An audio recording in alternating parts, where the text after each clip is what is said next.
Hey everyone, so in this video I'm going to be talking about fatigue and light sensitivity and just how hard my year has been in regards to that. So at the start of the year my workload overall increased.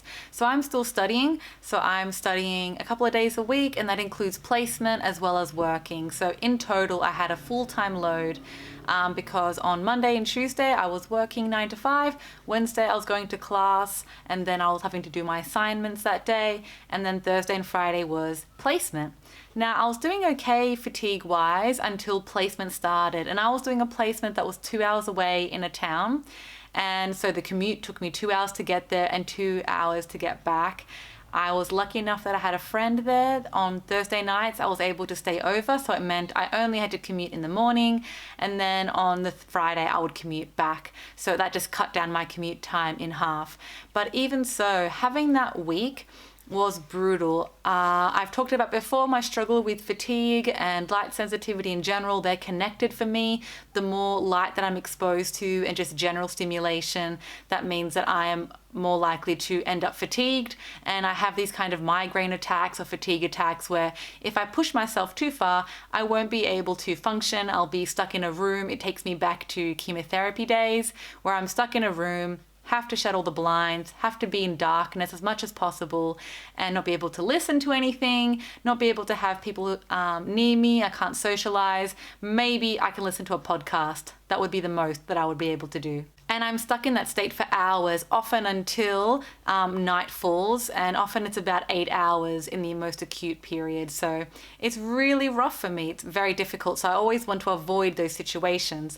And so the beginning of the year, I started this placement. I was doing 2 days a week alongside work and as well study, and it was very difficult. I think the best way to look at it when you think about fatigue and tiredness levels is thinking about overall energy that you have for the week. And I learned very quickly that I had to look at my weeks as marathons because I had to be able to last the week, because I was losing my weekends pretty much from the beginning. Because I was working and studying and then going to placement, I was just using up all the energy that I had, which is smaller than the average person because of what chemotherapy has done to my body. And so by Saturday, I would be very vulnerable to these migraine fatigue attacks that I get. I would be on a Saturday morning going to go get groceries. I'm out in the sun, and then I would get hit by one of these attacks. My vision goes blurry. I can't really see very well. My body starts shutting down. It needs me to be in an isolated, quiet, dark space where there's no one else, and it needs that for hours. And so after 1 or 2 weekends, I realized I need to get on top of this right now because I'm losing my weekends. I'm suffering. I'm in this pain. And so I needed to change it. So I started to change my schedule overall, not really schedule, just what I was doing within my schedule. So I had to start reducing the amount of light exposure that I was exposed to. I could have probably cut down maybe some of the workload overall, but I really couldn't. Like, that was one option: reduce the light or reduce the amount that I'm doing. But I wasn't able to reduce the amount that I was doing because I'd already committed to placement. I wanted to get these placements done for my study. I was already going part-time with my study, and I was only working 2 days a week, and I needed to keep working that to be saving money and living outside of home. So I wasn't able to cut down what I was doing. Instead, it meant that on weekends I wasn't able to socialize. I wasn't really able to run errands that I wanted to run, or even engage in a lot of creative things that are very meaningful for me, like making videos or writing. So I just lost all those activities. I had to focus on the ones that I had already committed to and that were my priorities at that time. And so what I could adjust was the amount of light exposure. At work, I would turn off the lights above my head. I would just tell my colleagues that I had migraine issues. I wouldn't tell them the whole story, just that I was very light sensitive, and if it was okay if we turned off the lights above our heads. And everyone was fine with that, so I did that. Then I would also change, I would install apps on my phone and on my computer, so that way I would reduce blue light and the brightness of light. So all my phones have like flux or blue light filters. So my phone has it, my laptop has it. At work, I would change the color settings. So if you can't install an app or a program, you can just manually change the color settings. I think Windows 10 now, if you search for I think it's called night light, then you can switch night light on, and it is a blue light filter. So you can put that on without having to actually change the settings of the computer. So that made a big difference. At university, I wasn't really able to change much because classes are in brightly lit rooms with these intense fluorescent lights. I'd always take lots of steps backwards on the Wednesday. That was my hardest day, just because the amount of fluorescent lights that I had to sit under, and I wasn't able to change any of it. I did find wearing my glasses all the time helped. Even though my normal glasses don't have a blue light filter in them, they do have this anti-glare reflective coating, and that helps a lot. I did contemplate putting a blue light filter into my glasses because I was getting so fatigued constantly, but when I looked up the research, it's kind of all over the place. I don't think it's particularly well supported yet, and it's very expensive. So I wanted to try all these other avenues first before deciding to get my glasses redone and putting a blue light filter on them. So I didn't do that, but I was wearing my glasses all the time because I found that helped. I got really intense sunnies, the darkest that I could find legally, and I was wearing those when I was driving or when I was outside. On Wednesdays as well, after class, if I was hanging out with a friend, I would go, and if we were going to hang out, I tried to hang out like in shady spots or just like dark spaces, which is very hard to do in the middle of the day at a university because it's either very bright outside or all the indoor spaces have these bright fluorescent lights. So in general, university was not good for my eyes and my fatigue, and so that day was pretty hard. Thursday and Friday was my placement days. They were very difficult as well. On the way there, because I'm driving in the morning very early, I have the sunrise, and when I'm coming back, I have the sunset. And the light, the way that it filters between the trees would just hit my eyes, this streak of light and then darkness and then light, darkness. That was very disruptive and wearing on my eyes. I got my windows tinted. That helped a great deal. Then I also, at placement, I turned off the fluorescent light above my head. The issue was that I was practicing because it was a psychology placement, so I was doing counseling with clients, and so I was practicing in a space that had no windows because it was in a GP clinic, and so, most GP clinics don't have very friendly, nicely lit rooms. They're these two bright white fluorescent lights, and so at the start, I was just pushing through and just getting through it. I quickly learned that wasn't working because not only was I losing my weekends, which at that point I had accepted and I was okay losing, but I was actually losing my Fridays sometimes. I would start to feel off, I'd feel funny, I'd feel quite tired, my vision would go sometimes, and so I realized that I needed to make an even bigger change if I wanted to last till Friday. So I would turn off the light above my head, and that was kind of hard for me to do because I'm always someone who likes to just push through and not show I guess that weakness, which to me this condition feels like a weakness.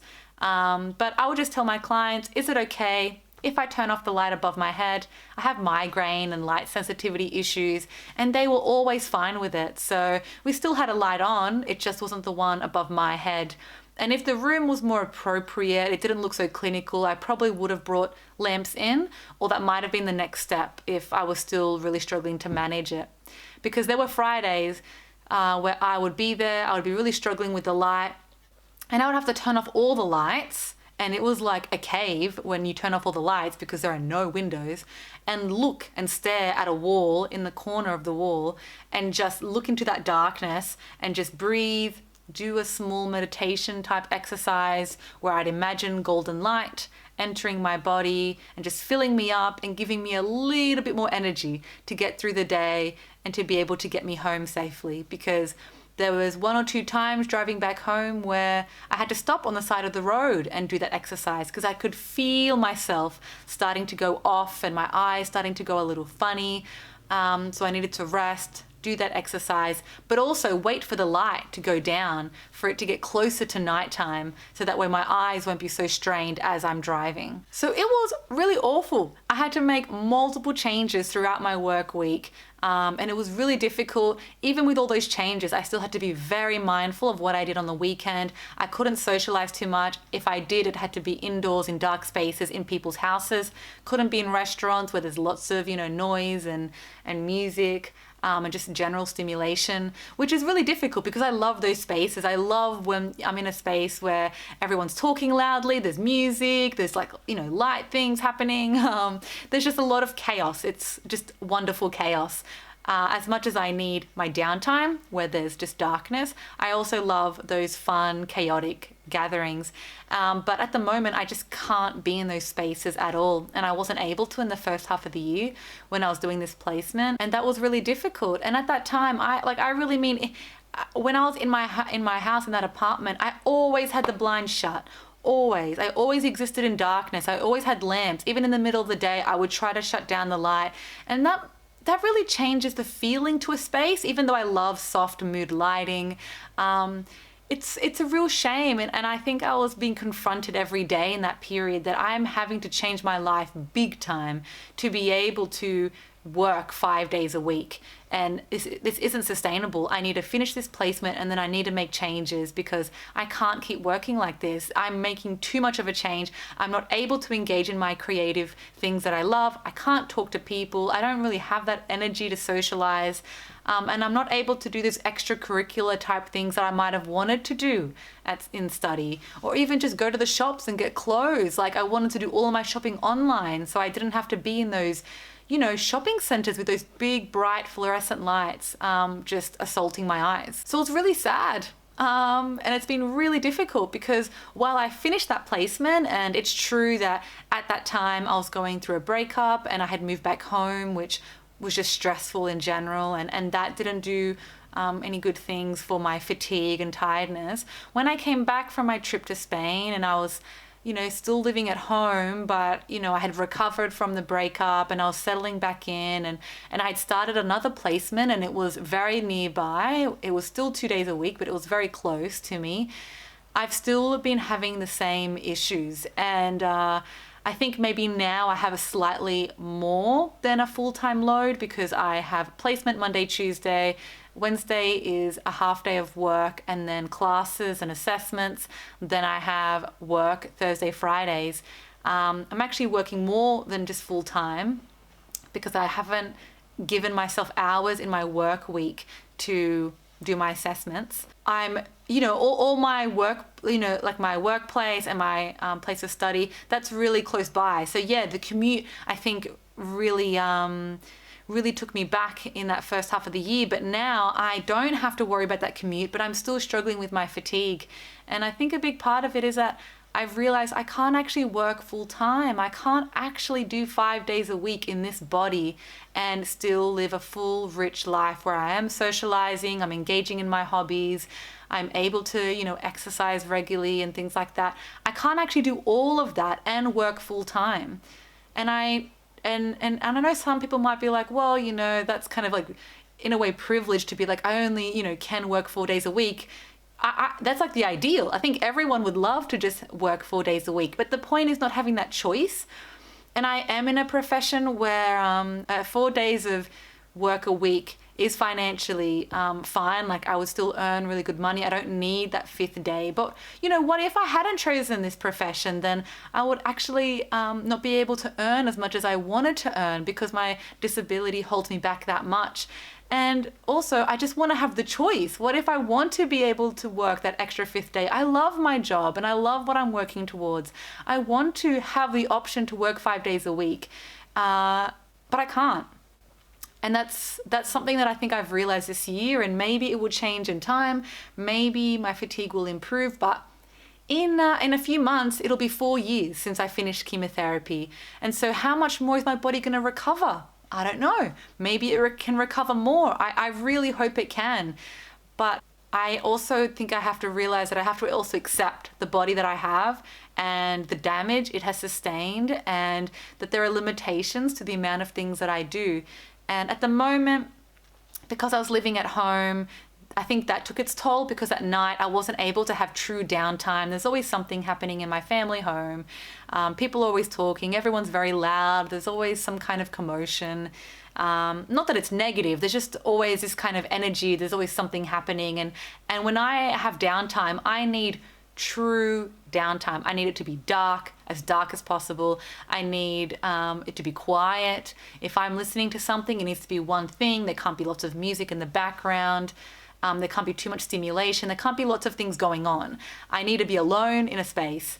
And so I've just recently moved out, and I think that's going to be a big help, because when I am on my own at nighttime, or even if I'm just with my partner, like with my new partner, it's just us. We don't have to have any additional stimulation or have other people just like talking or just even arguments playing out.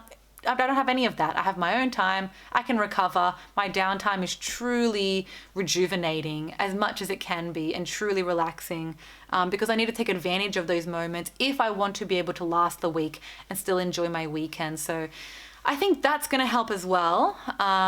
So I think that's an important part of me managing this condition. But that's just something that's recently happened. But I'm still having to accept that even on my weekends, I have to have at least one of my days have a lot of downtime in it. I need to just be at home. If I'm doing something, it needs to be creative. If I'm doing something, it needs to just be like cooking and meal prepping and maybe some cleaning. I can't be out having a big day, out in the sun, having a picnic with like a friend. I actually think that just wears me out too much. And socializing actually wears me down a fair bit. And I think that's probably suggestive that I am more on the introverted side. Even though I love people and hanging out, it doesn't actually give me energy unless it's like my partner, or I think at this point it's only my partner that actually gives me energy. But that also feeds into this whole issue that I only have a finite amount of energy. And if I'm working and studying, that means that I don't actually have time to catch up with my friends. And so that domain of my life suffers, and I'm just sick of that suffering. So in this new year, I might still have to push myself a little bit. Thankfully, my third placement is wrapping up mid-December. Then I only have one more. And so then I think after that, hopefully I'll be able to just put some more limits, make sure that I'm just working 4 days a week. So that way I can have the life that I want, and I'm not constantly having to calculate in my head, how much energy do I have, and trying to look at it as a numbers game. I only have like 100% of that energy, but for me, every work day is 20%. If I work 5 days, then I don't have anything for the weekend. And so all these little adjustments that I make with the light, the blue light filters, tinting of my windows, wearing my glasses, things like that helps bring that 20% maybe to a 15% or something like that.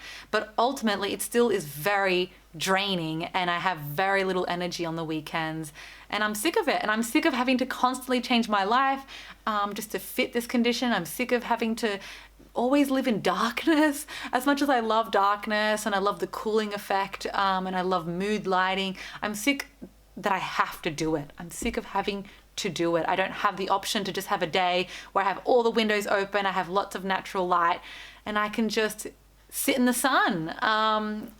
It's a very conscious decision to sit in the sun because it takes so much energy from me. So naturally this year I've cried so many times when I have just felt so drained, or I have one of these migraine or fatigue attacks because I don't know, went out and went shopping on the Saturday. I come back and I feel awful, and I think, why can't I just go out like any other person, any other normal human, and be able to enjoy their Saturday after a full week of work or study? Like, why can't I go to the shops, and why can't I go catch up with a friend at the same time and be out in the sun and not constantly wearing my dark sunglasses? Like, why can't I do that? And the reality is I can't, and I can't change that. And so even in this pushing of myself, I actually end up being emotionally drained as well. I'm getting a foot cramp, which is also one of my longer term side effects. Okay, I'm just gonna try to finish this video and ignore the foot cramp that is kind of coming in and out. But anyway, this is just me complaining heavily about how angry I am at my body and the things that I have to live with, even though I know that they're minimal in the large scheme of things. I'm alive. I'm so grateful for chemotherapy. I'm also grateful that I don't have more severe side effects. I know people have a lot worse.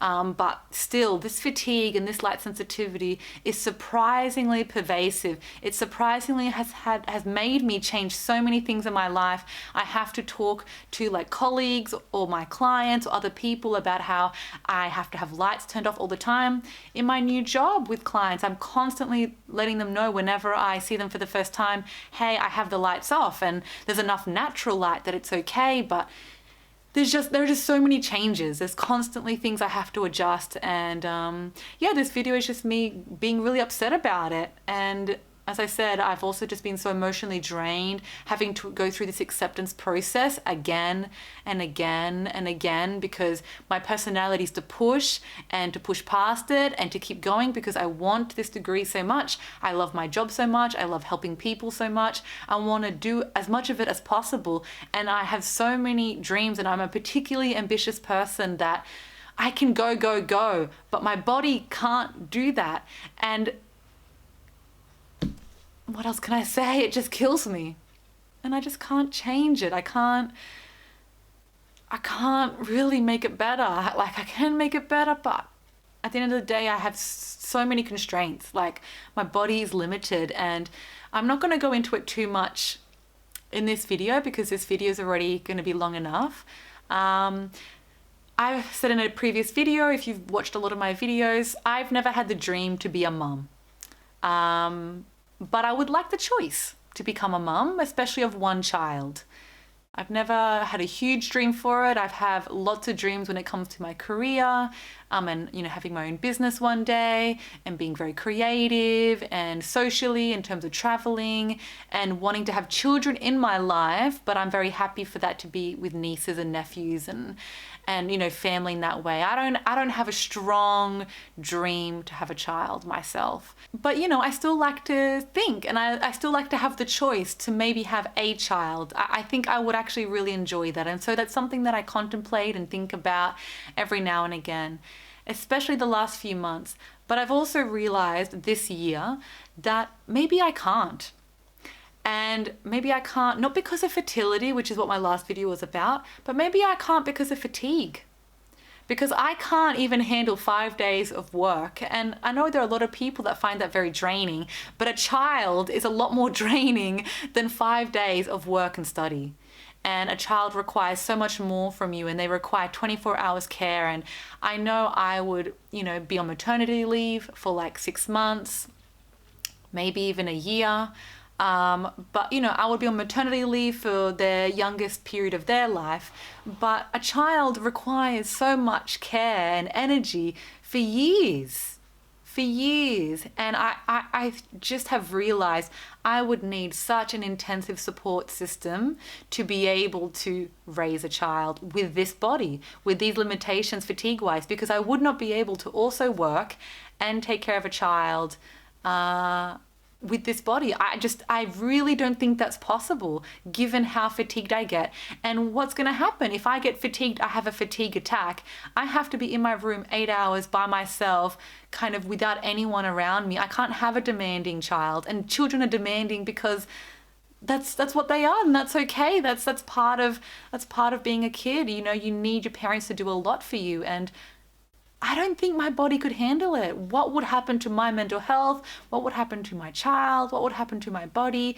Like, I don't think I'd be able to work at all if I wanted to have a child, and I'm not willing to do that because I want to have both. I don't want to choose one or the other. And if I had to choose, I would choose a more balanced life where I'm not constantly wrecked fatigue-wise. And so, I just have realized that I would need my parents on board. There would need to be like a daycare for us, a couple of days a week at least, and I would need my partner to be just really involved, and maybe have my sisters involved. And I would just need a very extensive kind of support system and network where a lot of people are taking on the child's care needs, so that way my body can recover. And is that fair, to put that on others? I don't know.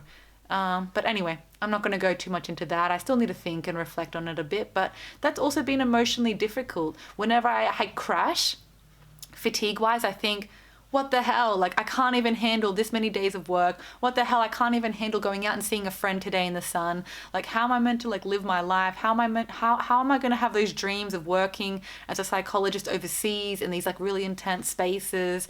What if I really end up working in a very intense space? Like, can my body handle that? Like, I know that I could never work in a hospital, for example. Not that I necessarily have ever dreamed of that, but I can't. There are a lot of psychologists that work in hospitals, but I cannot work in a hospital.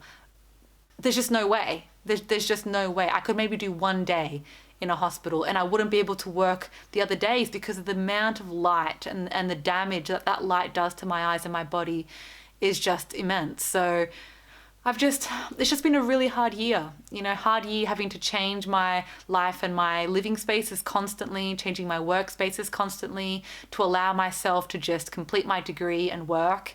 And also having to have a lot of these intense moments of potentially acceptance of the limitations of my life. And I know I'm going to have the fullest life that I can within these. And, they are not as limiting as some other people's limitations, and thankfully I do like being inside. I am a bit of a homebody, I do get a lot of energy just from being alone, but I just hate the way that my condition controls me. I hate that it forces me to be inside on days that I don't want to be inside. Another thing that's been important that I haven't mentioned in terms of managing my fatigue and my light sensitivity has been just staying on top of sleep and diet and exercise. I think sleep trumps all the others. I find that when I've had a more draining day, energy-wise or light-wise, I sleep for a lot longer. I think it's particularly restorative for my eyes because obviously they're closed and I'm sleeping and I'm not focusing on anything.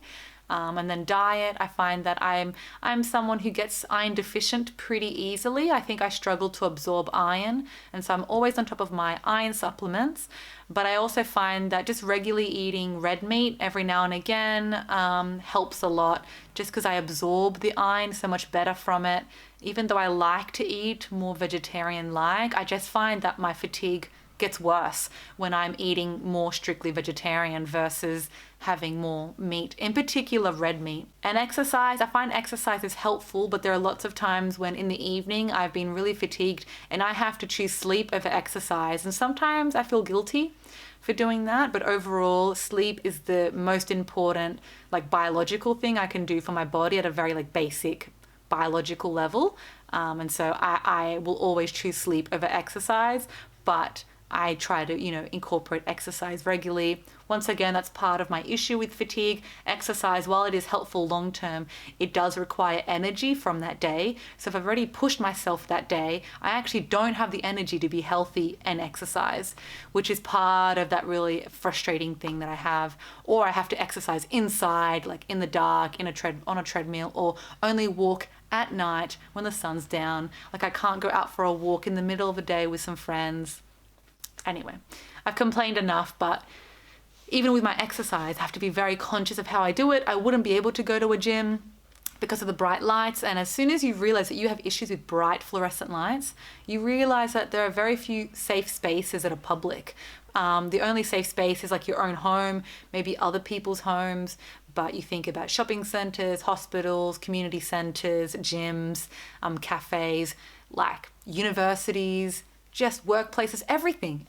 Every place has these bright, intense fluorescent lights that you can't really escape from and you can't turn off. I can't ask the supermarket to turn off their bright light. I just have to push through. So that's why I have to make the most change in the workplace and at home. Anyway, so I'm going to just stop the video here. I feel like I've ranted and complained enough about this, please write down your comments down below. Let me know if you've also struggled with this and any more tips that you might have for managing fatigue and light sensitivity. I'd really appreciate it. But anyway, thank you for watching this video and I'll see you in the next one. All right, bye.